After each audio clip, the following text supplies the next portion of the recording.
বর্তমানে আমাদের মুসলমানদের অবস্থা কেমন জানেন? সেটা বোঝার জন্য ছোট্ট একটা গল্প বলি।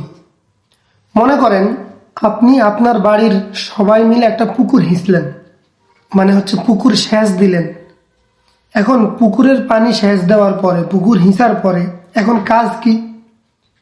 সাধারণভাবে তো আমরা বুঝি যে এখন কাজ হচ্ছে পুকুরের মাছগুলো ধরা।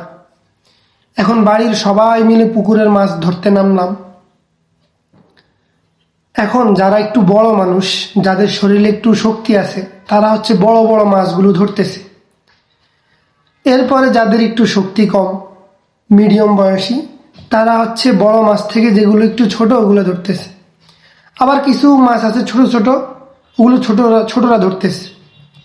এরপরে আবার কিছু মানুষ আছে যারা ছোট বড় সবাই, তারা যেটা সামনে পাইতেছে, বড় মাছ হোক ছোট মাছ হোক, যেটা সামনে পাইতেছে মোটামুটি সেটাই ধরার চেষ্টা করতেছে। এখন ঘটনা ঘটলো, যারা বড় মাছ ধরতেছে তারা ছোটদেরকে বলতেছে তোরা ছোট মাছ ধরস কেন? ছোটরা বলতেছে আপনারা বড় মাছ ধরেন কেন? এদিক দিয়ে এক লোক বললো যে তুই এই মাছ ধরস কেন, তুই ওই মাছ ধর, তুই এই মাছ ধরতে পারবি না, ওই মাছ ধর।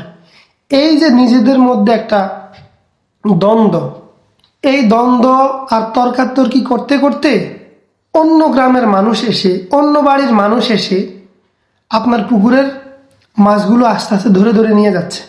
এই জিনিস দেখে বাড়ির যারা পুকুরে মাছ ধরতে নামছে তারা ছাড়াও তো কিছু মানুষ থাকে যারা উপরে থাকে, তারা দেখতেছে যে পুকুরের মাছ অন্য বাড়ির মানুষ, অন্য গ্রামের মানুষ এসে নিয়ে যাইতেছে। তারা আপনাদেরকে বলতেছে যে আপনারা এই দ্বন্দ্ব কলহ করিয়েন না, আপনারা এইভাবে ঝগড়া বিবাদ করতে করতে আপনাদের মাছ অন্য গ্রামের মানুষরা নিয়ে যাইতেছে, বিড়াল আইসা নিয়ে যাইতেছে, কুকুর আইসা মুখে করে নিয়ে যাইতেছে। আর আপনি জবাব দিলেন কি? আগে তো নিজেদের মধ্যে দ্বন্দ্ব কলহ ঠিক করতে হবে। আপনি ঠিক করতে করতে এই দিক দিয়ে যে আপনার সব কিছু নিয়ে গেছে, আপনার কোনো খবর নেই। এখন আমাদের মুসলমানদের অবস্থা হচ্ছে এমন যে কে কাকে কাফের বানাবে, কে কাকে মুশরিক বানাবে, কার কি দোষ, এইগুলা নিয়েই মনে করেন যে আমরা সব সময় লিপ্ত থাকি।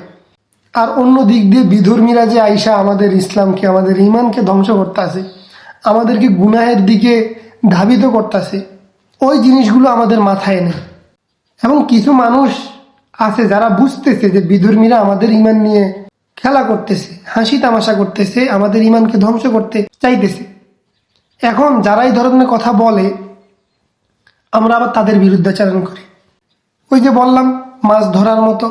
এখন যতদিন পর্যন্ত না নিজেদের মধ্যে আমরা ঠিক না হব, মানুষ আমাদের ইমান নিয়ে ছিনিমিনি খেলবে।